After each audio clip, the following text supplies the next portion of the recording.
तो अभी deputy CM Keshav Prasad Maurya को आपने सुना, वो ये कहते नजर आए, हालांकि उन्होंने नाम नहीं लिया, उन्होंने कहा कि जो जो शपथ लेंगे उन सभी को बधाई।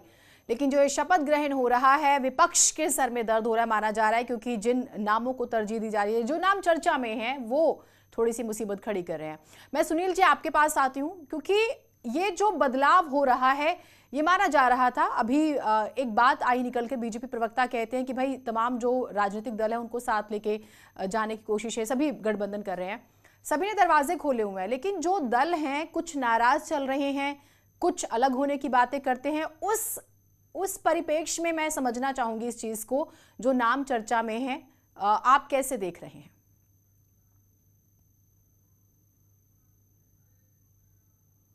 सुनील जी, शायद जो है संपर्क नहीं हो पाया, हम बात करने की कोशिश जरूर करेंगे। और संजीव जी, मेरा सवाल आपसे भी मैं यही रखूंगी कि ये जो नाराजगी थी, क्योंकि मैं जिस तरह से जातिगत समीकरण देख रही थी प्रदेश में, और ये माना भी गया था कि न सिर्फ अगड़ी जाति की बात करें, दलित 21%, अगड़ी जाति 20%, ब्राह्मण 11% की अगर हम बात करें, और ठाकुर 6% कायस्थ, कुछ एक तबकों में थोड़ी नाराजगी थी, सबको साथ साधने की कोशिश हो रही है इसके जरिए, इस बदलाव के जरिए। देखिए जीना जी, भारतीय जनता पार्टी का बड़ा परिवार है और हम सबका साथ, सबका विकास और सब में विश्वास पैदा करने के जो हमारा नारा है, जो हमारी सोच है, हम उसको डेवलप कर रहे हैं। इसके हिसाब से हो सकता है कुछ लोगों को, उनमें कुछ चुनिंदा लोगों को मैं सोचता हूं कि अगर कोई किसी तरीके की दिक्कत भी हुई होगी, क्योंकि बड़े बड़े स्तर पे विकास के जिस तरीके का एजेंडा तैयार किया, उत्तर प्रदेश में जिस तरीके से शिक्षा की अगर बात करें तो टीचर्स के ट्रांसफर्स में जिस तरीके के घोटाले हुआ करते थे, परिवार में बर्तन ज्यादा बजते हैं, ये तो मानेंगे आप। अंदर खाने बड़े परिवार में बर्तन ज्यादा, लेकिन ये आज ज्यादा नहीं बज रहे। आप सबको कैसे संतुष्ट कर पाएंगे? हाँ बोलिए बोलिए आप।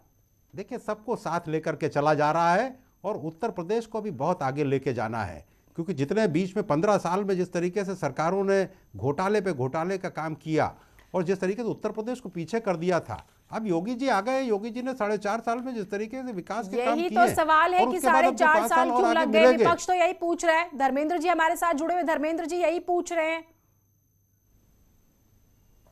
नहीं, मुझे लगता है धर्मेंद्र जी ने जो चश्मा लगा रखा है वो जिला पंचायत वाला लगा रखा है, या अखिलेश यादव जी ने जो बात कही थी कि वैक्सीन जो है ये भाजपा की है तो हम क्यों लगवाएंगे, ये उस तरीके की बातें ना सोच करके वो उससे आगे बढ़ के विकास के बारे में जब सोचा जाएगा। लगवाई, मैं तस्वीरें, मैं आपके पास आती हूँ, ये तस्वीरें आपको दिखा रही हैं, कुर्सियां भी तैयार हो चुकी हैं और कुल मिलाकर देखिए, सबसे बड़ी बात यह है कि कैबिनेट विस्तार से पहले 4 एमएलसी के नाम तय हो चुके हैं, जिनमें नाम जितिन प्रसाद, डॉक्टर संजय निषाद, गोपाल अंजान और वीरेंद्र गुर्जर के नाम शामिल हैं। 10 गाड़ियां भी तैयार हो चुकी हैं, राज्य संपत्ति विभाग जो, और बकायदा ये स्टिकर लगी हुई, बकायदा नाम के साथ कुर्सियां जो हैं वो रखी हुई हैं, हम आपको दिखा रहे हैं, उनके स्टिकर लगे हुए हैं। और साथ ही जो हम आपको जानकारी दे रहे हैं, राज्य संपत्ति विभाग ने 10 गाड़ियां तैयार की हैं, सभी गाड़ियां मुख्यमंत्री आवास भी पहुंच गई है। कहा जा रहा है कि 3 मंत्रियों का इस्तीफा भी लिया जा सकता है, ऐसी भी खबरें हैं, लेकिन ये अभी खबरें ही हैं। और सबसे बड़ी बात यह है कि तस्वीरें न्यूज़ 18 आपको अंदर से दिखा रहा है, जो तस्वीरें आई हैं, और बकायदा उनके नाम भी उन कुर्सियों पे स्टिकर लगे हुए हैं। कोशिश हम कर रहे हैं कि उन्हें भी जो है आपको पढ़कर बता सके, क्योंकि आप देख रहे हैं कि तस्वीरें कुछ स्नैप्स आई हैं, वो हम आपको दिखा रहे हैं एक्सक्लूसिव न्यूज़ 18 के स्क्रीन पर। और अजीत और अनामिका दोनों हमारे साथ जुड़े हुए हैं, मैं एक बार उनसे अपडेट ले लेती हूं। अनामिका, अभी हमने देखा कि डिप्टी सीएम पहुंचे थे और वो कह रहे थे कि जो भी शपथ लेंगे उनको बधाई। क्या जरा वहां पर कुछ नाम क्लियर हो गए हैं?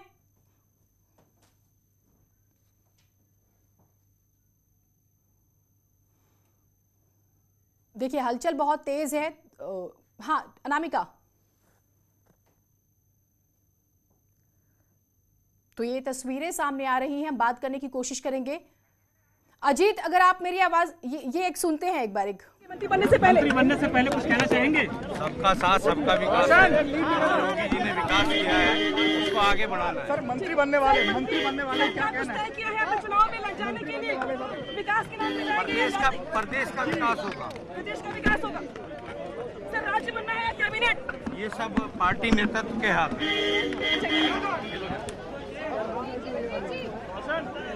अनामिका, क्या ये छत्रपाल गंगवार जी थे? क्योंकि छत्रपाल गंगवार जी मुझे लग रहे थे, आप मुझे बताइएगा कि ये कौन थे, आपकी बात हुई? दिनेश खटिक जो कि ठीक, दिनेश खटिक थे जो कि हस्तिनापुर से 2 बार विधायक रह चुके हैं और आज उन्होंने न्यूज 18 से बातचीत करते हुए ये कहा, जब मैंने उनसे ये पूछा कि क्या आपको कैबिनेट बनाया जाएगा या राज्य, तो उन्होंने कहा कि मैं शपथ लेने जा रहा हूँ, पार्टी बताएगी कि मुझे क्या बनना है। लेकिन हमारे पास जो इस वक्त एक्सक्लूसिव इंफॉर्मेशन आ रही है उसके मुताबिक एक कैबिनेट मंत्री बनने वाले हैं आज कैबिनेट एक्सपेंशन में, और उस एक्सपेंशन में जो कैबिनेट मंत्री बनेंगे वो होंगे जितिन प्रसाद। ये अब तक की सबसे बड़ी खबर है कि जिस तरीके से लगातार चर्चाएं हो रही थी मंत्रिमंडल विस्तार को लेके, लेकिन जितिन प्रसाद होंगे कैबिनेट मंत्री। ये विश्वस्त सूत्र बता रहे हैं न्यूज 18 पर कि सिर्फ जितिन प्रसाद ही कैबिनेट मंत्री होंगे, बाकी सबको सिर्फ और सिर्फ राज्य मंत्री बनाया जाएगा। और जितिन प्रसाद के बारे में ठीक नेता यहाँ पर राजभवन पहुंचने शुरू कर दिए हैं। ठीक, तो ये तस्वीरें लगातार दिखा रहे हैं। पहली बार 2004 में अपने गृह क्षेत्र शाहजहांपुर से लोकसभा चुनाव जीते थे जितिन प्रसाद, बड़ा ब्राह्मण चेहरा, और इसी वजह से माना गया जब वो बीजेपी में शामिल हुए थे कि ये बहुत मजबूती देगा बीजेपी को और कैबिनेट मंत्री की जिम्मेदारी उन्हें मिलेगी, जिम्मा मिलेगा। ये जो है हमारी सहयोगी ने बताया। और इससे पहले आपने देखा दिनेश खटिक से उन्होंने बात की, एससी नेता हैं, मेरठ के हस्तिनापुर सीट से विधायक हैं और सोनकर समाज से आते हैं, जिससे अभी अनामिका ने बात की। तो हम लगातार तस्वीरें आपको दिखा रहे हैं। उसके बाद चर्चा में नाम है जितिन प्रसाद का, हमने जिक्र किया, कैबिनेट मंत्री की जिम्मेदारी इन्हें मिलेगी। और संजय, और उसके अलावा हम बात करें संजीव गौड़, अनुसूचित जाति से आते हैं, सोनभद्र के ओबरा सीट से विधायक हैं और साथ ही अनुसूचित जनजाति मोर्चा के अध्यक्ष भी हैं। तो ये जो नाम सामने आ रहे हैं उसका विश्लेषण भी जरूरी है और पार्टी को कितनी मजबूती देंगे। अजीत, क्या जानकारियां आपके पास वहां पर, क्योंकि हर सेकंड चीजें बदल रही हैं? देखिए जीनत, पहले तो आपको बड़ी खबर बता दूं, अब वो 7 नाम मैं बता दूं न्यूज 18 की दर्शकों को जो मंत्री बनने जा रहे हैं, जिनके नाम कुर्सियों पर चिपक गए हैं। पहला नाम जतिन प्रसाद है, जिनको कहा जा रहा है कैबिनेट मंत्री बनेंगे। छत्रपाल सिंह, पलटू राम जो दलित नेता है, बलरामपुर से विधायक है, वो मंत्री बन रहे हैं। संगीता बिंद, संजीव कुमार ये जो एटा के जरासल से विधायक हैं वो बन रहे हैं। दिनेश खटिक, जिनसे अभी हमारी सहयोगी अनामिका बात कर रही थी, कहा जा रहा है कि 2 कैबिनेट मंत्री बन सकते हैं, उसमें जतिन और दिनेश का नाम हो सकता है। इसके अलावा धर्मवीर सिंह गुर्जर, ये 7 नाम हैं जो मंत्री बनने जा रहे हैं। अगर आंकड़ों की बात करें तो हमने कहा कि पहला शपथ जब सरकार बनी थी 19 मार्च 2017 को तब हुआ था। दूसरा शपथ हुआ था 21 अगस्त 2019 को जब 23 मंत्री बने थे, और तीसरा शपथ आज हो रहा है जब 7 मंत्री बनेंगे। अब तक इस पूरे अगर मंत्रालयों की बात करें तो 53 है, जिसमें 21 राज्य हैं, 23 कैबिनेट है और 9 जो है स्वतंत्र प्रभार है। और आज भी 2 कैबिनेट बनाए जा सकते हैं, उसके अलावा 5 राज्य मंत्री होंगे। पीछे देखिए गाड़ियां लगातार जा रही हैं, मीडिया का जमावड़ा है यहाँ बात करने की कोशिश। राजभवन का ये गेट नंबर 2 है, जहां से वो लोग अंदर जा रहे हैं जिनको मंत्री बनना है, जिन्हें शपथ ग्रहण के लिए बुलाया गया है। हालांकि अभी मुख्यमंत्री यहाँ नहीं पहुंचे हैं, प्रदेश अध्यक्ष स्वतंत्र देव सिंह और उनकी जो टीम है वो यहाँ पर नहीं पहुंची, लेकिन जमावड़ा जरूर यहाँ पर पहुंच गया है जो मंत्री बनने जा रहे हैं। मैंने कहा कि 53 मंत्री, 21 राज्य, 23 कैबिनेट, 9 स्वतंत्र प्रभार और 7 मंत्री, आज टोटल संख्या 60 हो जाती है और 60 का ही कोटा होता है। तो आज पूरा का पूरा कोटा बीजेपी भर देगी और अलग अलग जाति और अलग अलग क्षेत्र से ये मंत्री बनने जा रहे हैं। जीनत, तो बड़ी खबर यही है कि ये 7 नाम जतिन प्रसाद, और जो जानकारी अजीत ने यही भारतीय जनता पार्टी की प्राथमिकता है और संगठन इसी आधार पर निर्णय लेता है। सर अखिलेश यादव कह रहे हैं कि ये चुनावी एक्सपेंशन है, 2022 का एक्सपेंशन है सर ये। अगर हर चीज चुनावी दिखता है तो उसका कोई जवाब नहीं है, लेकिन हम इतना जानते हैं जनता के प्रति हम सब जवाबदेह हैं और जनता के प्रति जिस प्रकार से मुख्यमंत्री जी के नेतृत्व में काम हुआ है वो अद्वितीय है। और मैं समझता हूं कि आज विपक्ष के पास में किसी भी विषय पर कोई मुद्दा नहीं है। चुनाव से पहले नहीं, ये तो सरकार का अधिकार है, सरकार समय समय पे काम करती है, सरकार अपने अधिकार का प्रयोग करती है और जनता के हित में जो भी निर्णय होगा वो ले। तो ये दिनेश शर्मा जी हैं।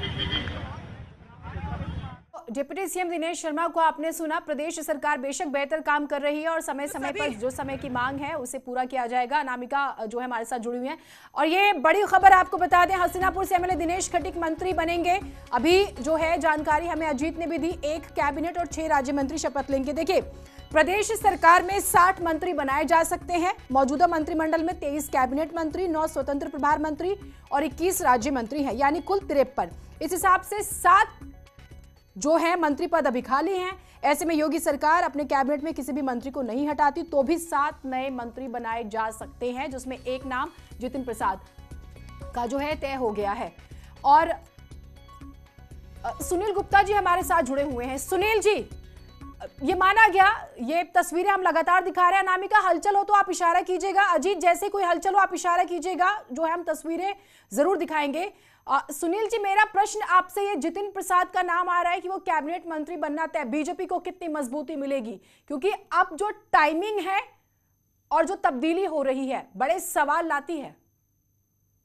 देखिए, जितिन प्रसाद जी बहुत ही एक अनुभवी नेता रहे हैं और उनका पीछे भी उन्होंने कांग्रेस में उन्होंने बड़ा अच्छा प्रदर्शन किया। वो बात अलग है कि कांग्रेस से जब उन्होंने वहाँ मुनासिब नहीं समझा उन्होंने दल बदल लिया, लेकिन डेफिनेटली जितिन प्रसाद जी एक बहुत ही अनुभवी प्रशासनिक और राजनीतिक तौर पे एक बहुत अनुभवी नेता हैं। और मेरा मानना ये है कि प्रदेश की जनता को और प्रदेश सरकार को डेफिनेटली उनका जो अनुभव है उसका पूरा लाभ मिलेगा और उत्तर प्रदेश की जनता को भी उनके प्रशासनिक लाभ का पूरा उनको लाभ मिलना चाहिए।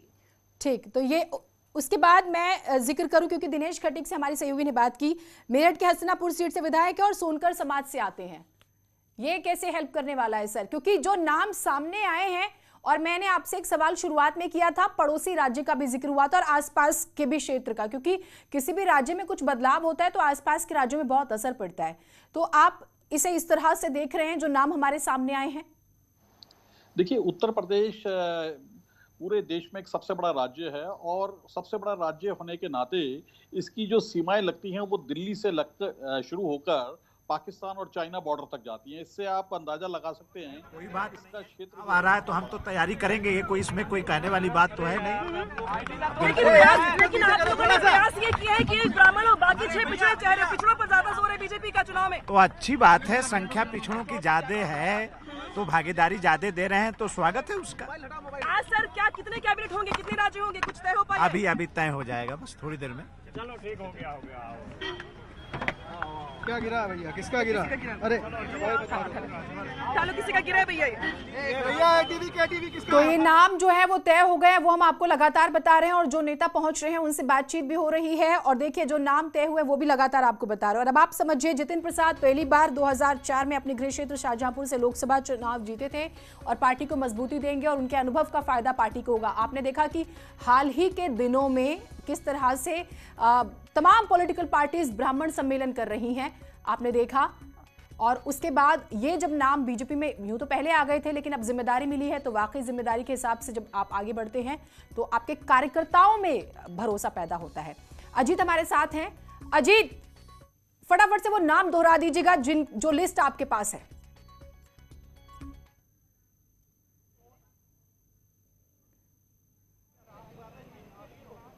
अरे अजीत, मेरी आवाज सुन पा रहे हैं आप? शायद आवाज नहीं पहुंच पा रही है। अनामिका, वो नाम दोहरा दीजिए जल्दी से हमारे दर्शकों के लिए जो हमारे साथ अभी जुड़े हैं, जिन्हें जिम्मेदारी मिल रही है, जो इस सरकार का हिस्सा बन रहे हैं। और देखिए, अब तक 7 नामों पे लगभग मुहर लग चुकी है, जिसमें सबसे पहला नाम आता है और कैबिनेट मंत्री के तौर पर नाम आता है वो है जितिन प्रसाद का। अब तक की सबसे बड़ी अगर प्रोफाइल बात की जाए सभी मंत्रियों में तो सबसे बड़ी प्रोफाइल जितिन प्रसाद की है और इस लिहाज से ये माना जा रहा है कि वो कैबिनेट मंत्री होंगे। इसके बाद धर्मवीर प्रजापति, जो माटीकला बोर्ड के अध्यक्ष भी हैं, पिछड़ों के नेता माने जाते हैं, उनका नाम भी सबसे टॉप पर चल रहा है, 2nd नंबर पे। पलटू राम, जो कि बलरामपुर से विधायक हैं। इसके अलावा संजय गौड़, जो गौड़ समाज से आते हैं। इसके अलावा संगीता बलवंत बिंद, जो कि मल्लाह समाज से आती हैं। कुल 7 नाम है, जिसमें अगर बात की जाए तो, और अब मैं जो तस्वीर दिखा रही हूँ आपको वो ज्यादा महत्वपूर्ण है क्योंकि ये राजभवन का पूरा इलाका है और आज जिस तरीके से मंत्रिमंडल विस्तार को लेकर पूरे शहर में सुर्खियां हैं या सरगर्मियां हैं, ये राजभवन का पूरा रास्ता जाम हो चुका है। ट्रैफिक पुलिस को ज्यादा अलर्ट करना पड़ रहा है क्योंकि जो भी मंत्री पद की शपथ लेने के लिए विधायक आ रहे हैं उनके साथ पूरे के पूरे लाभ लश्कर भी आ रही है, पीछे उनके कार्यकर्ताओं की होड़ लगी हुई है।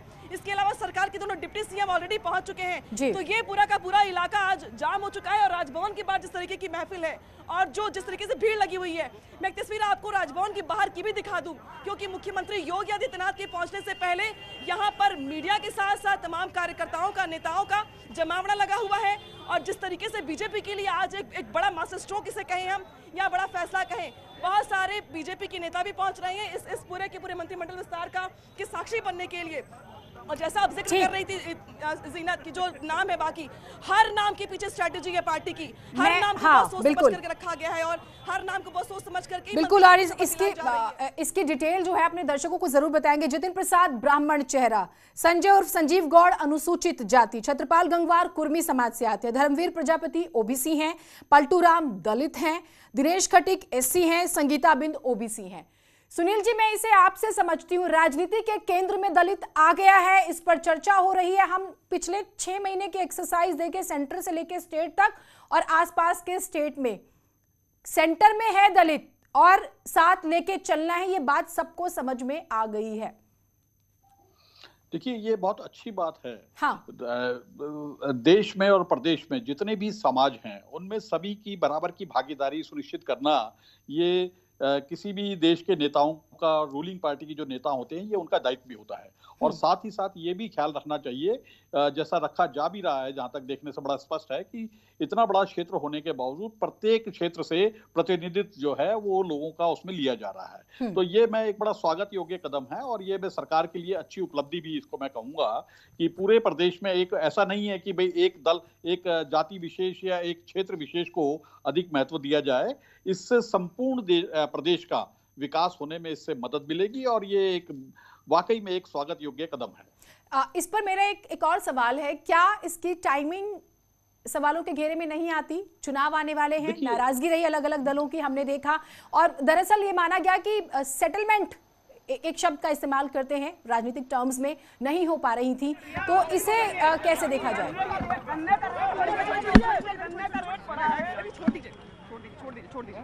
कोई इंपॉर्टेंट नहीं, कोई इंपॉर्टेंट नहीं।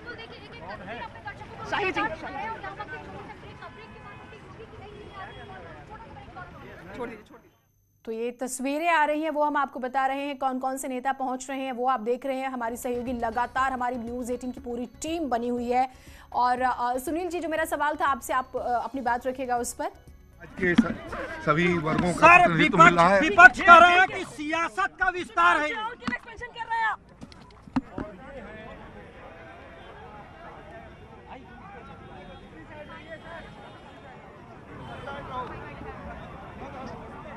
जो है आपकी बात जो है हम नहीं सुना पा रहे हैं, लेकिन आप अपनी बात अब रखिएगा।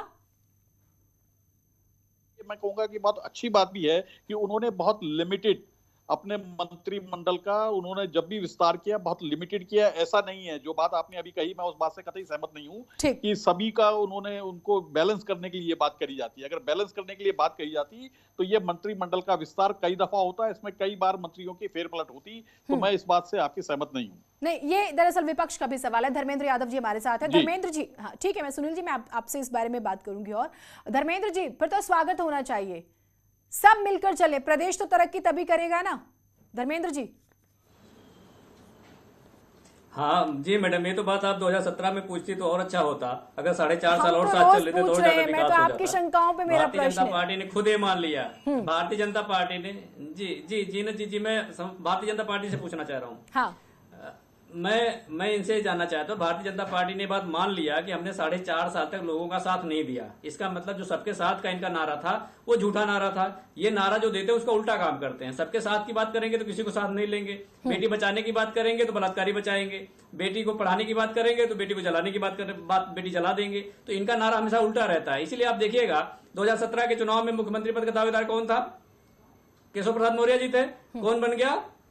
योगी आदित्यनाथ जी बन गए। लेकिन ये तो स्ट्रैटेजी होती है। नहीं, चुनाव लड़ेंगे। ये धर्मेंद्र जी, ये तो स्ट्रैटेजी होती है और हर पॉलिटिकल पार्टी के पास इसका राइट है। स्ट्रैटेजी नहीं है। नहीं, ये स्ट्रैटेजी होती है। नहीं, पहले नहीं, जनता को गुमराह करना कोई स्ट्रैटेजी नहीं होती है। जनता को गुमराह करना कोई स्ट्रैटेजी नहीं होती है। आप थोड़ी तय करेंगे, ये आप और मैं थोड़ी तय करेंगे। ये भाई बाकायदा मीटिंग होती है, स्ट्रैटेजी बनाई जाती है, इलेक्शन में आया जाता है, उसके बाद फेस तय किया जाता है। जनता से जो कमिटमेंट, आप मुझे बताइए तो, अच्छा आप जीनत जी आप बताइए कि जो आपका मैनिफेस्टो होता है, मैनिफेस्टो में आप कुछ भी लिख दो रणनीति के तहत जिससे आप चुनाव जीत जाओ, उसके प्रति आप जवाबदेही नहीं है।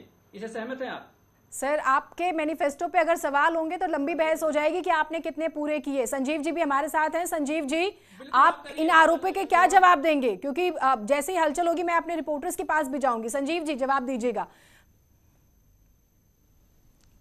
नहीं जीनत जी, देखिए जिस तरीके की बात समाजवादी पार्टी के हमारे साथी कह रहे हैं, ये बड़ा हताशा और निराशा का इनका वो है। जहां तक सवाल इस बात का है मैनिफेस्टो वाला, तो 2012 में जब समाजवादी पार्टी की सरकार बनी थी तो अखिलेश यादव के चेहरे पे नहीं बनी थी, उस समय भी मुलायम सिंह यादव जी के चेहरे पे बनती है, शिवपाल जी के चेहरे पे बनती। आपको शायद याद नहीं है, मुझे लगता है, जो हमारे साथी बैठे हैं, तो ये ना बताइए कि किसका चेहरा था और कौन बन गया था, हमने वो दौर भी देखा है। और जहां तक सवाल इस बात का है कि आज हताश और निराश होने की जरूरत नहीं है। उत्तर प्रदेश को विकास के रास्ते पर ले जाने के लिए आप मानवता के आधार पर मैं समझता हूं कि काम कर रहे हैं, केवल अपने हित के लिए काम नहीं कर रहे।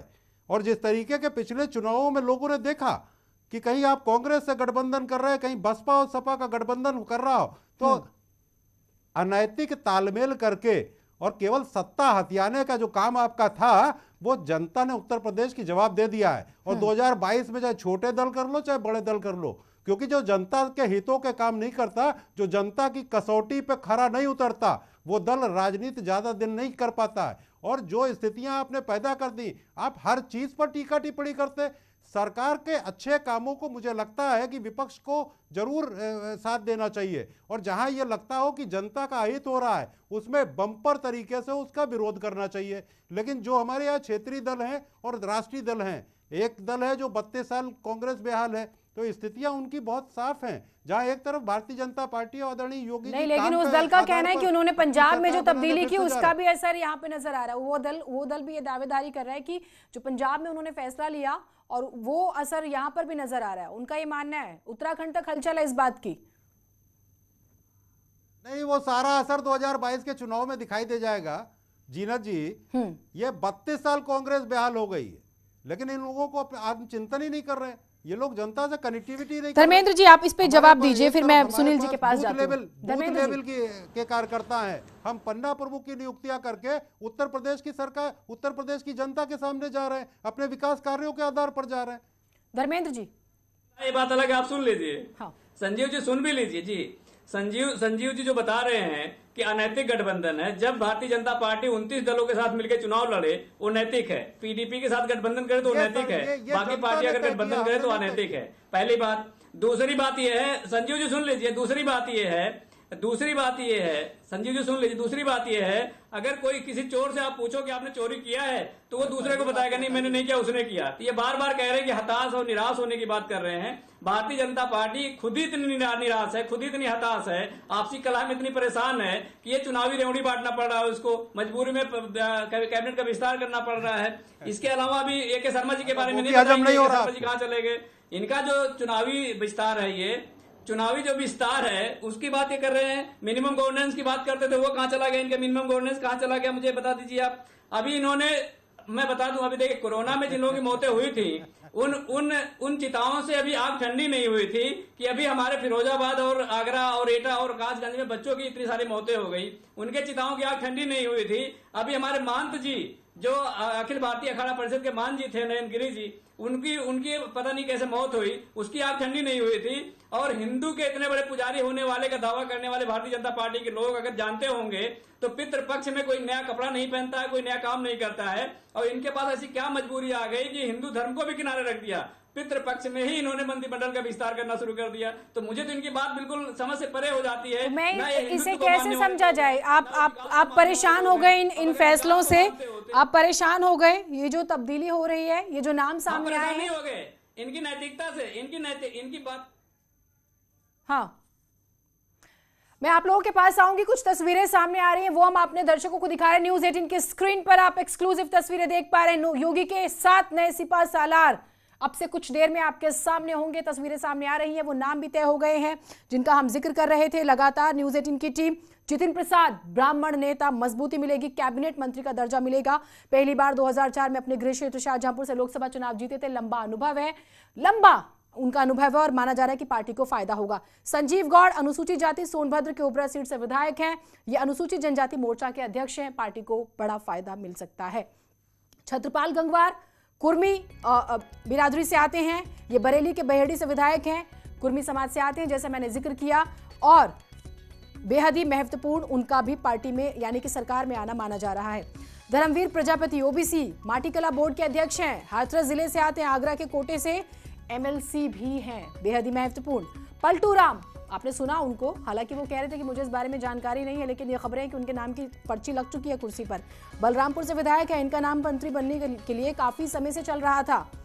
दिनेश खटीक एससी नेता, मेरठ के हसीनापुर सीट से विधायक हैं, सोनकर समाज से आते हैं। उसके बाद संगीता बिंद ओबीसी गाजीपुर सदर से पहली बार विधायक है, छात्र राजनीति से सक्रिय राजनीति में आई हैं और महिलाओं को उत्तर प्रदेश सरकार में जो है जिस तरह से जिम्मेदारी दी जा रही है लगातार आपने देखा, और इसे भी महत्वपूर्ण माना जा रहा है। उत्तर प्रदेश में जब हम बात करते हैं, दलित वर्ग कुल आबादी का 21% है, इस लिहाज से भी ये काफी मायने रखता है। इसके बाद नंबर आता है 20% अगड़ी जातियों का, इसमें सबसे ज्यादा 11% ब्राह्मण हैं, 6% ठाकुर और 3% कायस्थ और वैश्य हैं।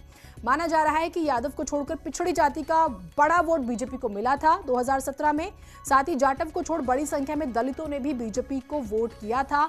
लेकिन जिन छोटे दलों को साथ लेकर बीजेपी इन वोट बैंक को अपने पाले में लाई थी, वो हाल के दिनों में नाराज चल रहे थे, या फिर आपने देखा कि कुछ अलग हुए, कुछ साथ आए और उनकी अपनी शर्तें थी। और आपने देखा होगा कि चुनाव आते आते इन दलों की जो है डिमांड्स भी बदल जाती है समय के मुताबिक, कई बार दबाव की कोशिश होती है और कई बार मान जाते हैं। तो माना जा रहा है कि ये जो विस्तार है ये बहुत ही महत्वपूर्ण है।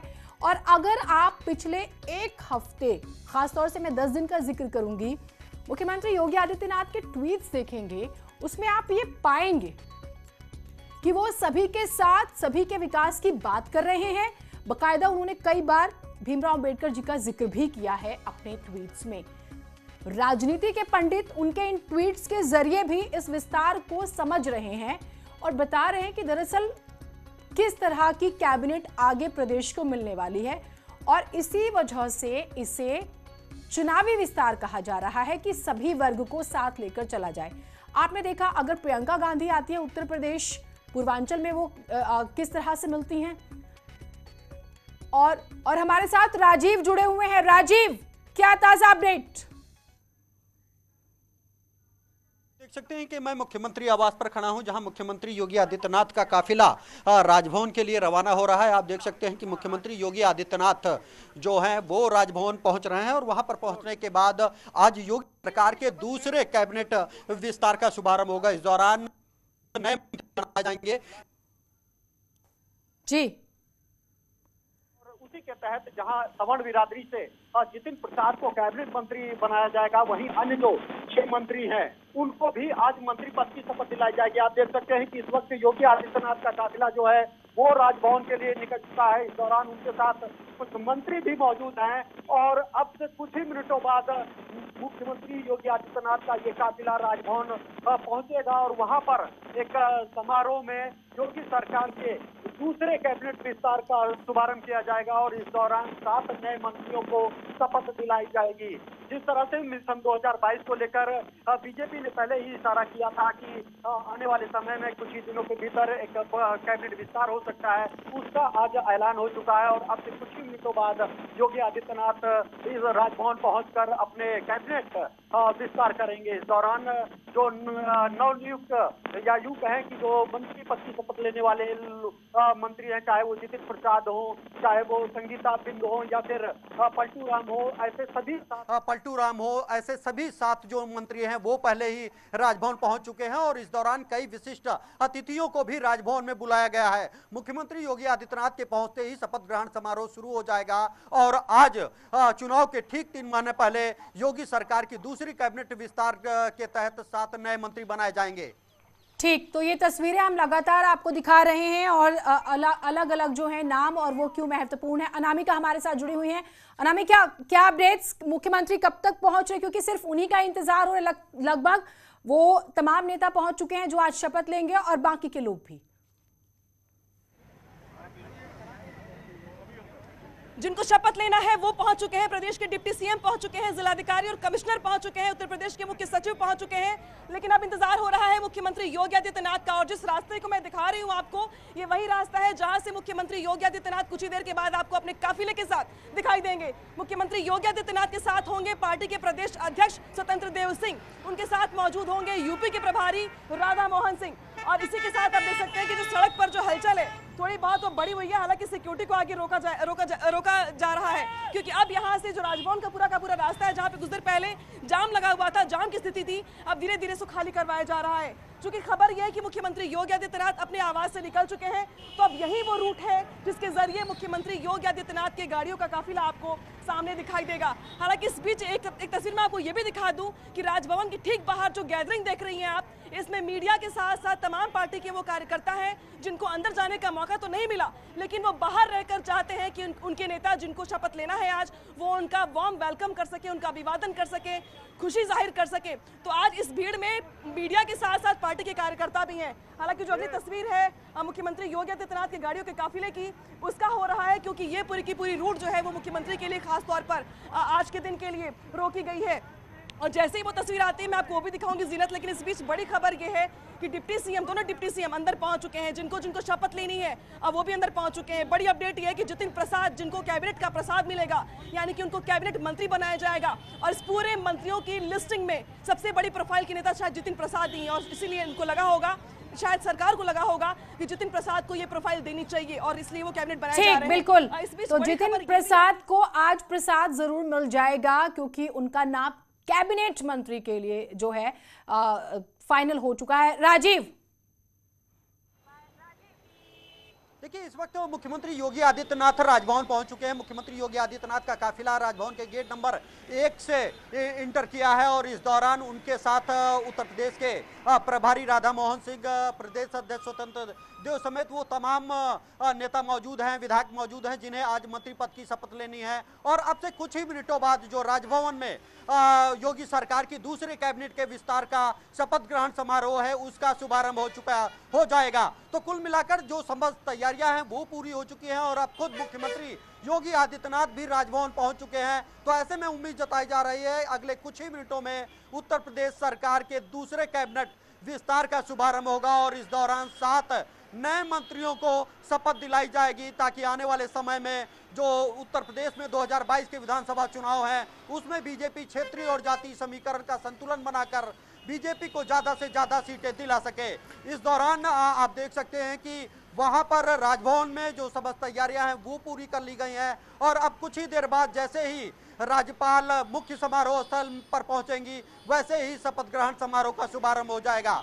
बिल्कुल, तो काउंटडाउन शुरू हो चुका है, वो नाम भी सामने आ गए हैं जो शपथ लेंगे और किस तरह से पार्टी आगे बढ़ने वाली है, यानी कि सरकार, वो भी हम लगातार जानकारी दे रहे हैं। जैसे ही कोई हलचल हो आप इशारा कीजिएगा। राजीव, जितिन प्रसाद जो हैं वो कैबिनेट मंत्री की शपथ लेंगे, ये चर्चा है फिलहाल, और बेहद ही महत्वपूर्ण। उनसे जब बात हुई तो वो कहते हैं कि मैं लंबे समय से अनुभव कर रहा था कि देश में कोई असली मायने में संस्थागत राजनीतिक दल है तो वो सिर्फ भाजपा है, और इसी वजह से वो मैं इसमें आया भी, और अब जो जिम्मेदारी मिलेगी उसके साथ ही आगे बढ़ा जाएगा। जो चुनौतियां हैं, जिन चुनौतियों का हम सामना कर रहे हैं, देश हित में जो है हम उसके लिए काम करेंगे आगे बढ़कर। उसके बाद अगर हम बात करें छत्रपाल गंगवार, बेहद ही महत्वपूर्ण नाम, बहेड़ी विधानसभा से विधायक, योगी मंत्रिमंडल में शामिल करने की उनकी तैयारी चल रही है, और 2007 के चुनाव में बहेड़ी सीट से विजय होकर पहली बार पहुंचे थे विधानसभा। अनामिका, क्या अपडेट, क्या हो रहा है वहां पर?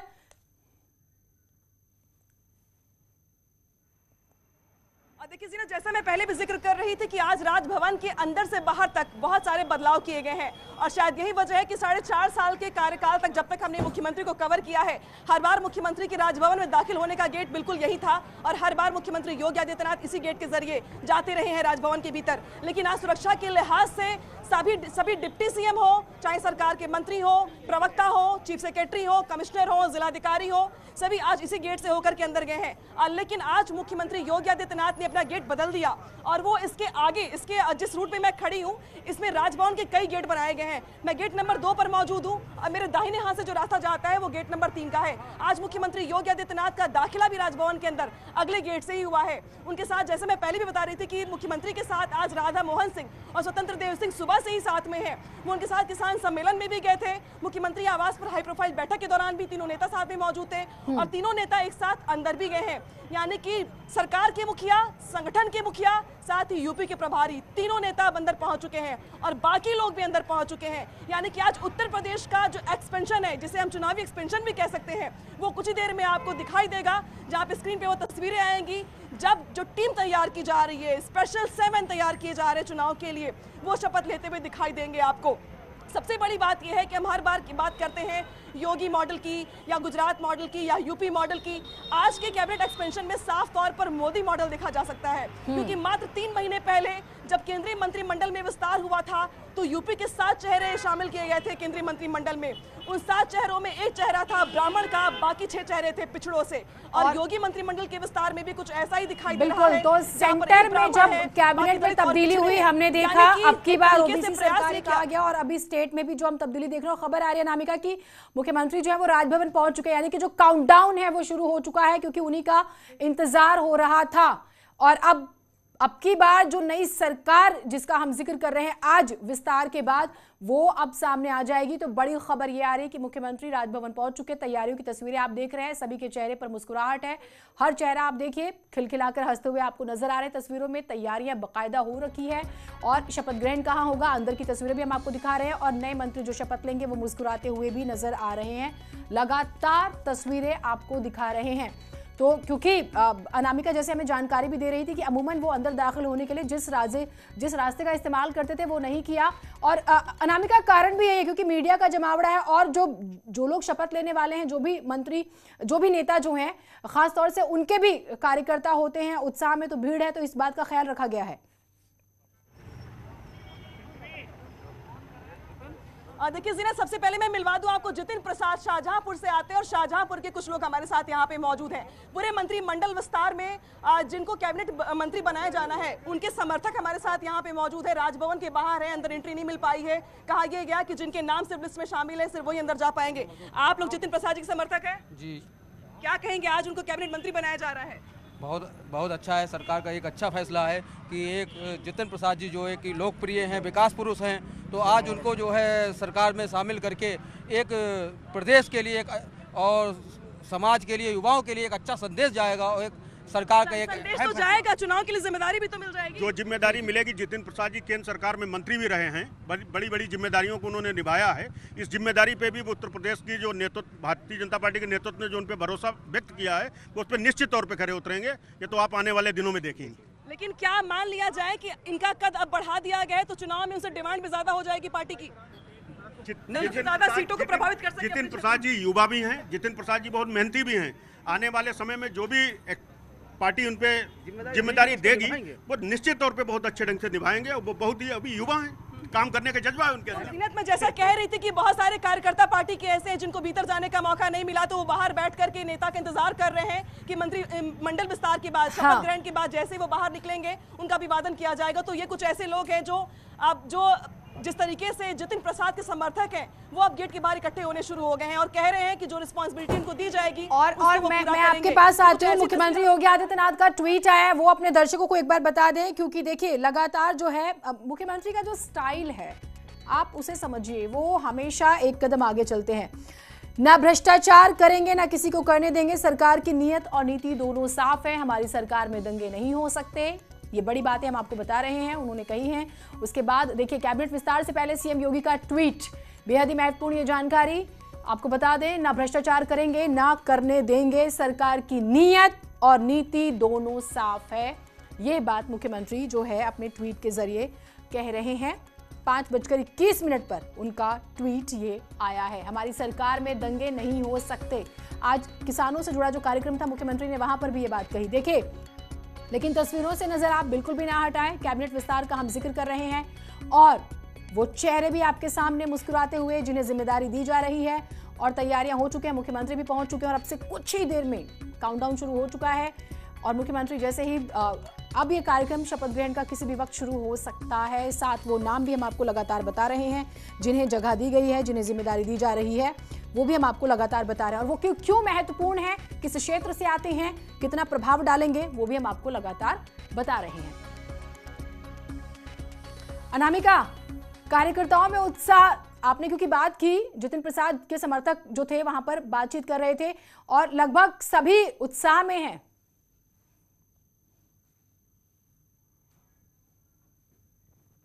राजभवन वैसे तो बहुत सिक्योरिटी के लिहाज से संवेदनशील इलाका होता है और शायद इसीलिए मंत्रिमंडल विस्तार में और ये मंच पर हमने देख रहे हैं, देखिए राज्यपाल और मुख्यमंत्री दोनों ही मंच पर, और अब ये शपथ ग्रहण शुरू हो जाएगा कुछ एक सेकंड्स में। ये एक्सक्लूसिव तस्वीर है, न्यूज़ 18 के स्क्रीन पर आप देख रहे हैं और प्रदेश को नए मंत्री मिलेंगे अब से कुछ ही देर में। मुख्यमंत्री का क्योंकि इंतजार हो रहा था, वो पहुंच चुके हैं।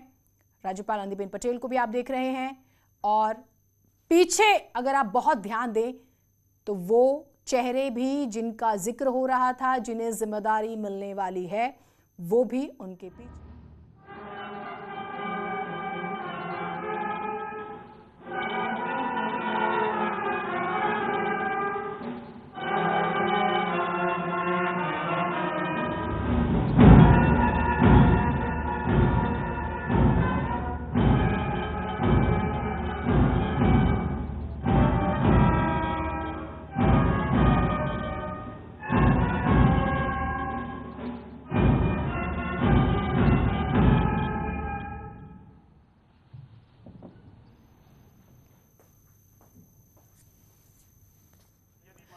तो विस्तार से 22 का बेड़ा पार आपने देखा और अब जो है माननीय राज्यपाल महोदया की अनुमति से इस समारोह की कार्रवाई प्रारंभ की जाती है। माननीय राज्यपाल महोदया ने मुख्यमंत्री जी की मंत्रणा से श्री जितिन प्रसाद को उत्तर प्रदेश का मंत्री नियुक्त किया है। श्री जितिन प्रसाद जी कृपया शपथ ग्रहण करने का कष्ट करें।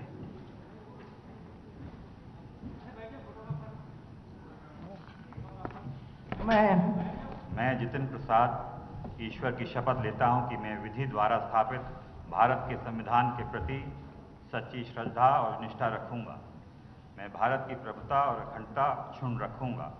मैं उत्तर प्रदेश राज्य के मंत्री के रूप में अपने कर्तव्यों का श्रद्धापूर्वक और शुद्ध अंतःकरण से निर्वहन करूंगा तथा मैं भय या पक्षपात, अनुराग या द्वेष के बिना सभी प्रकार के लोगों के प्रति संविधान और विधि के अनुसार न्याय करूंगा। मैं राज्य के मंत्री के गोपनीयता की शपथ, मैं जितिन प्रसाद ईश्वर की शपथ लेता हूं कि जो विषय उत्तर प्रदेश राज्य में मंत्री के रूप में मेरे विचार के लिए लाया जाएगा अथवा मुझे ज्ञात होगा, उसे किसी व्यक्ति या व्यक्तियों को तब तक सिवाय जबकि ऐसा मंत्री के रूप में अपने कर्तव्यों के सामूहिक निर्वहन के लिए ऐसा करना उपेक्षित हो, मैं प्रत्यक्ष अथवा अप्रत्यक्ष रूप से संसूचित या प्रकट नहीं करूंगा।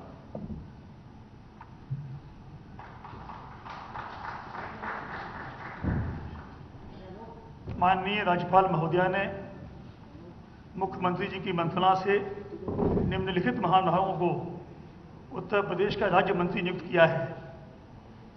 श्री छत्रपाल सिंह गंगवार, श्री पलटू राम, डॉक्टर संगीता बलवंत, श्री संजीव कुमार, श्री दिनेश खटीक, श्री धर्मवीर सिंह। श्री छत्रपाल सिंह गंगवार जी कृपया शपथ ग्रहण करने का कष्ट करें।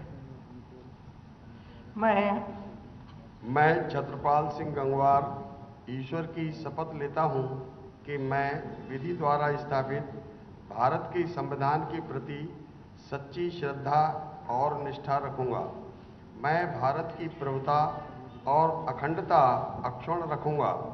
मैं उत्तर प्रदेश राज्य के राज्य मंत्री के रूप में अपने कर्तव्यों का श्रद्धापूर्वक और शुद्ध अंतःकरण से निर्वहन करूंगा तथा मैं भय या पक्षपात, अनुराग या द्वेष के बिना सभी प्रकार के लोगों के प्रति संविधान और विधि के अनुसार न्याय करूंगा।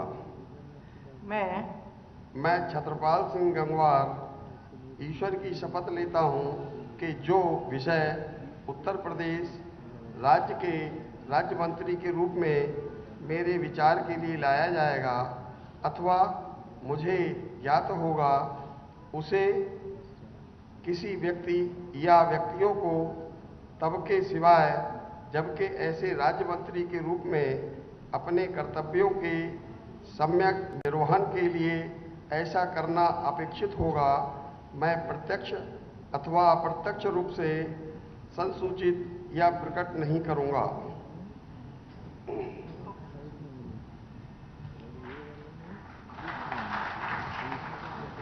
श्री पलटू राम जी, कृपया शपथ ग्रहण करने का कष्ट करें।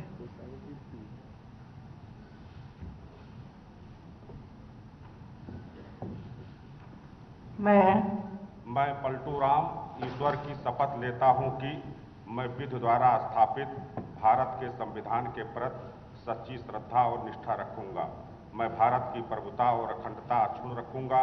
मैं उत्तर प्रदेश राज्य के राज्य मंत्री के रूप में अपने कर्तव्यों का श्रद्धापूर्वक और शुद्ध अंतःकरण से निर्वहन करूंगा तथा मैं भय या पक्षपात, अनुराग या द्वेष के बिना सभी प्रकार के लोगों के प्रति संविधान और विधि के अनुसार न्याय करूंगा। मैं पलटू राम ईश्वर की शपथ लेता हूं कि जो विषय उत्तर प्रदेश राज्य के राज्य मंत्री के रूप में मेरे विचार के लिए लाया जाएगा अथवा मुझे ज्ञात होगा, उसे किसी व्यक्ति या व्यक्तियों को तब के सिवाय जबकि ऐसे राज्य मंत्री के रूप में अपने कर्तव्यों के सम्यक निर्वहन के लिए ऐसा करना अपेक्षित हो, मैं प्रत्यक्ष अथवा अप्रत्यक्ष रूप से संसूचित या प्रकट नहीं करूंगा।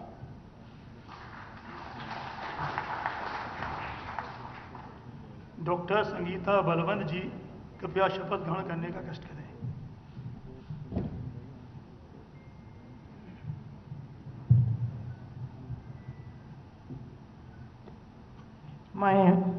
मैं डॉक्टर संगीता बलवंत ईश्वर की शपथ लेती हूँ कि मैं विधि द्वारा स्थापित भारत के संविधान के प्रति सच्ची श्रद्धा और निष्ठा रखूंगी। मैं भारत की प्रभुता और अखंडता अक्षुण्ण रखूंगी। मैं उत्तर प्रदेश राज्य के राज्य मंत्री के रूप में अपने कर्तव्यों का श्रद्धापूर्वक और शुद्ध अंतःकरण से निर्वहन करूंगी तथा मैं भय या पक्षपात, अनुराग या द्वेष के बिना सभी प्रकार के लोगों के प्रति संविधान और विधि के अनुसार न्याय करूंगी।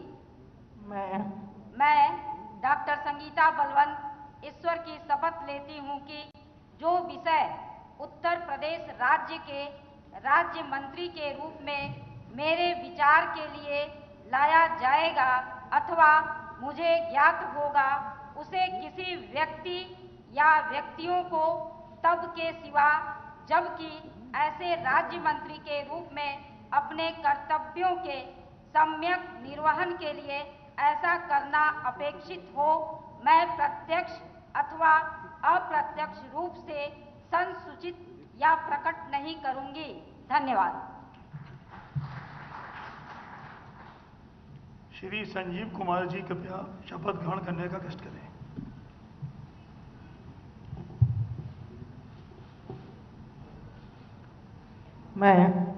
मैं संजीव कुमार ईश्वर की शपथ लेता हूं कि मैं विधि द्वारा स्थापित भारत के संविधान के प्रति सच्ची श्रद्धा और निष्ठा रखूंगा। मैं भारत की प्रभुता और अखंडता अक्षुण्ण रखूंगा। मैं उत्तर प्रदेश राज्य के राज्य मंत्री के रूप में अपने कर्तव्यों का श्रद्धापूर्वक और शुद्ध अंतःकरण से निर्वहन करूंगा तथा मैं भय या पक्षपात, अनुराग या द्वेष के बिना सभी प्रकार के लोगों के प्रति संविधान और विधि के अनुसार न्याय करूंगा। मैं संजीव कुमार ईश्वर की शपथ लेता हूं कि जो विषय उत्तर प्रदेश राज्य के राज्य मंत्री के रूप में मेरे विचार के लिए लाया जाएगा अथवा मुझे ज्ञात होगा, उसे किसी व्यक्ति या व्यक्तियों को तब के सिवाय जबकि ऐसे राज्य मंत्री के रूप में अपने कर्तव्यों एवं सम्यक निर्वहन के लिए ऐसा करना अपेक्षित हो, मैं प्रत्यक्ष अथवा अप्रत्यक्ष रूप से संसूचित या प्रकट नहीं करूंगा। धन्यवाद। श्री दिनेश खटीक जी कृपया शपथ ग्रहण करने का कष्ट करें।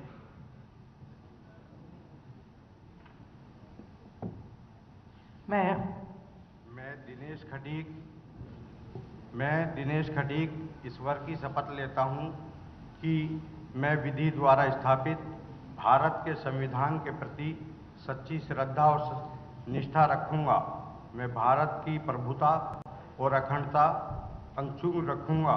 मैं उत्तर प्रदेश राज्य के राज्य मंत्री के रूप में अपने कर्तव्यों का श्रद्धापूर्वक शुद्ध अंतःकरण से निर्वाह करूँगा तथा मैं भय या पक्षपात, अनुराग या द्वेष के बिना सभी प्रकार के लोगों के प्रति संविधान और विधि के अनुसार न्याय करूँगा। मैं दिनेश खटीक ईश्वर की शपथ लेता हूँ कि जो विषय उत्तर प्रदेश राज्य के राज्य मंत्री के रूप में मेरे विचार के लिए लाया जाएगा अथवा मुझे ज्ञात होगा, उसे किसी व्यक्ति या व्यक्तियों को तब के सिवाय जबकि ऐसे राज्य मंत्री के रूप में अपने कर्तव्यों के सम्यक निर्वहन के लिए ऐसा करना अपेक्षित हो, मैं प्रत्यक्ष अथवा अप्रत्यक्ष रूप से सूचित या प्रकट नहीं करूँगा। धन्यवाद। श्री धर्मवीर सिंह जी कृपया शपथ ग्रहण करने का कष्ट करें।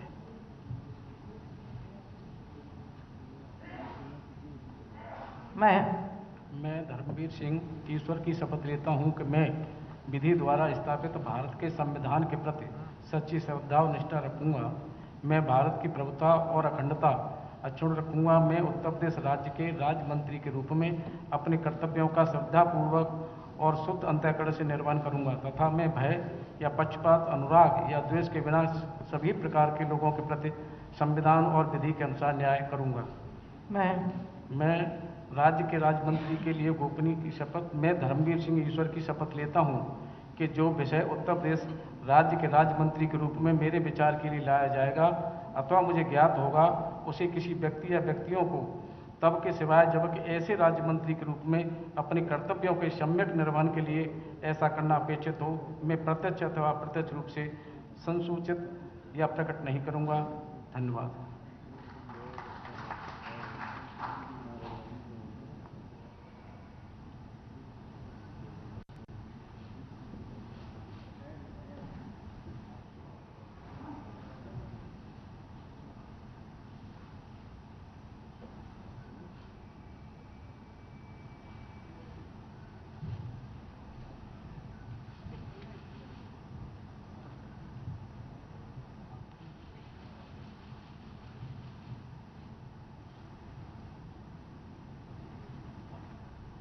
पूछ लें।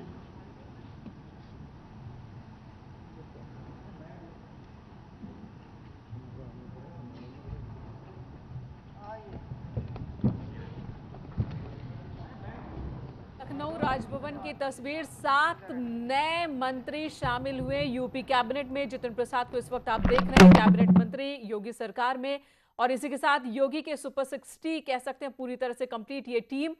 और सीएम से मिलते हुए जितिन प्रसाद को आप देख रहे हैं कैबिनेट मंत्री, जो 7 नए मंत्री बने हैं। एकमात्र जो कैबिनेट मंत्री वो है जितिन प्रसाद, ब्राह्मण चेहरा, शाहजहांपुर से आते हैं। एक साथ ब्राह्मणों को साधने की कोशिश और इस पूरे इलाके को, आसपास के इलाके को साधने की कोशिश, और एमएलसी के लिए भी लिस्ट में इनका नाम शामिल हो चुका है। वहीं पर 6 और तस्वीर आप देख रहे हैं, 6 और लोगों की तस्वीर देख रहे हैं जो कि राज्य मंत्री बने हैं। इनमें 3 ओबीसी, 2 एससी शामिल हैं। और इस तरीके से पूरे जातीय समीकरण को साधने की कोशिश बीजेपी की 2022 विधानसभा चुनाव से पहले ये नजर आ रही है।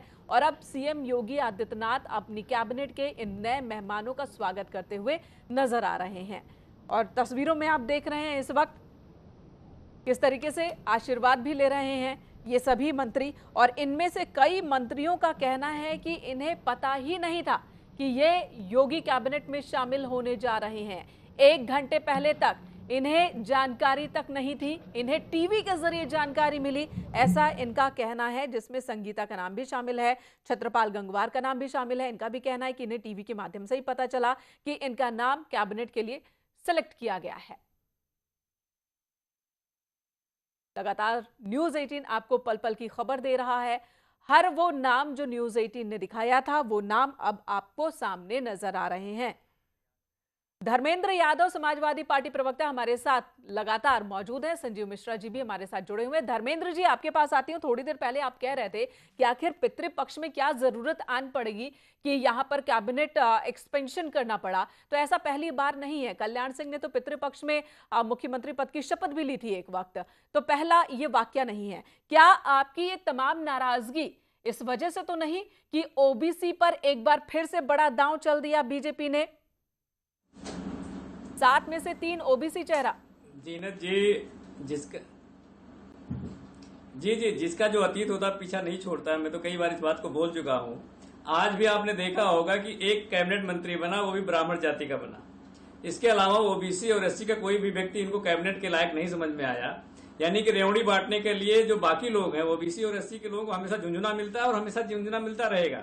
ये इनकी नियत ही यही है। इनके नियत में ही नहीं है कि ओबीसी एससी के लोग कुछ आगे बढ़ के कुछ कर सकें, कहीं डिसीजन मेकिंग पोजीशन में पहुंच सकें। चाहे वो ब्यूरोक्रेसी की बात करोगी आप, चाहे मंत्रिमंडल की बात करोगी, चाहे शिक्षण संस्थाओं में वाइस चांसलर की बात करोगी, चाहे गवर्नर्स की बात करोगी। मैं पूरे हर जगह बता रहा हूं, संवैधानिक संस्थाओं से लेकर के राजनीतिक जो मंत्री और ये सब कैबिनेट मंत्री बनते हैं, कहीं भी ओबीसी एससी का कोई प्रतिनिधित्व तो सही मायने में नहीं होता है। झुंझुना पकड़ाने के लिए बिल्कुल ठीक है, कोई दिक्कत नहीं है। लेकिन जो ये काम इन्होंने 2017 में किया था, इस बार 2022 में उत्तर प्रदेश की जनता पूरी तरह से सतर्क और जागरूक दोनों है। इसीलिए ये जहां जा रहे हैं 2022 इलेक्शन को और इलेक्शन के रिजल्ट आने में बहुत ज्यादा वक्त रहा नहीं। राजनीतिक विश्लेषक संजीव मिश्रा जी भी हमारे साथ मौजूद हैं। संजीव जी, जो 3 महीने पहले केंद्र में हमने देखा, प्रधानमंत्री नरेंद्र मोदी ने जब अपना कैबिनेट विस्तार किया तो जो फॉर्मूला अपनाया गया, लगभग वही फॉर्मूला यूपी में दिख रहा है। जो 7 नए चेहरे हैं, 1 ब्राह्मण, 3 ओबीसी और बाकी कम्युनिटी को भी साथ में रखा गया है। ये कारगर होगा? ये एक बड़ा सवाल बीजेपी के एंगल से। और रही बात जो आपत्ति धर्मेंद्र जी उठा रहे हैं, उस पर भी आपका जवाब लूंगी।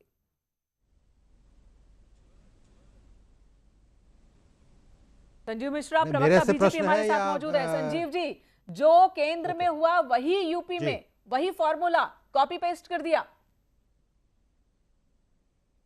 नहीं, देखिए, केंद्र में आदरणीय मोदी जी के नेतृत्व में जिस तरीके की सरकार चल रही है, विश्व पटल पे हमने जिस तरीके से अपना एक स्तर बनाया है, वो एक अलग चीज़ है। उत्तर प्रदेश में जिस तरीके से गुंडा राज और जंगल राज था, उसको हटा करके जिस तरीके से उत्तर प्रदेश में विकास की गंगा अब बह रही है, भ्रष्टाचार के नाम पर जीरो टॉलरेंस पे हम चल रहे हैं। तो मुख्यमंत्री जी ने जो ट्वीट किया, मैं उसकी भी उनको धन्यवाद दूंगा कि जिस तरीके से उत्तर प्रदेश में सरकार चल रही है, उसी तरीके का उनका ट्वीट है। और जो हताश और निराश हैं, जिन लोगों को समझ में नहीं आ रहा कि अब इसके बाद तो हमारे पास कोई इश्यूज नहीं रह जाते, हम तो जाति का कार्ड खेलने जा रहे थे, अब तो मुद्दे ही नहीं रह जाते। तो ये बगैर मुद्दे के जो विपक्षी दल हैं, बगैर मुद्दे के हैं, जनता से इनका कोई कनेक्टिविटी नहीं है और किसी तरीके से ये इनके प्रकार ये सत्ता हथियाना चाहते थे, जिसको उत्तर प्रदेश की जनता 2014 में, 2017 में, 2019 में माकूल जवाब इनको दे चुकी है। लेकिन ये जनता से कनेक्टिविटी करने वाले दल नहीं है। ये वही लोग हैं जो बताएंगे कि ये भाजपा की वैक्सीन है, ये वही लोग हैं जो 32 साल कांग्रेस बेहाल है, वो लोग अगर मुकाबला कर रहे हैं। तो क्या आप ये कह रहे हैं कि ये जो विपक्षी पार्टियां हैं, ये जाति का कार्ड खेलती, ये अपने जाति का कार्ड शो करती, उनसे पहले आपने शो कर दिया इस गेम में? नहीं जतिन जी, जीनत जी, मेरा कहने का मतलब ये है कि ये हर स्तर का काम कर चुके, ये सारे गठबंधन कर चुके, ये सारी चीज़ों, केवल सरकार का विरोध करना इनका एजेंडा रह गया। सरकार के विरोध करने से काम नहीं चलता। जनता बहुत बारीकी से देख रही है। जब वैक्सीन का विरोध करोगे, जब यहाँ पर लॉकडाउन का विरोध करोगे, अगर लॉकडाउन खोला जा रहा है तो उसका विरोध करोगे, तो जनता बहुत कायदे से इन लोगों को देख रही है और लगातार इनको जवाब दे रही है। लेकिन फिर भी इनकी समझ में नहीं आ रहा। मेरे कहने का ये मतलब है जी। तो ये जो है आप सुन रहे हैं, लेकिन विस्तार हो चुका है। इसे सियासी विस्तार भी माना जा रहा है। चुनावी टाइमिंग को लेकर सवाल है, लेकिन सबको साधने की कोशिश प्रदेश सरकार यानी कि नई कैबिनेट के जरिए हुई है। और अब की बार जो है किस तरह से बेड़ा पार होगा, ये भी बड़ा सवाल है। चर्चा जारी रखेंगे, एक छोटा ब्रेक ले रहे हैं, कहीं मत जाइएगा।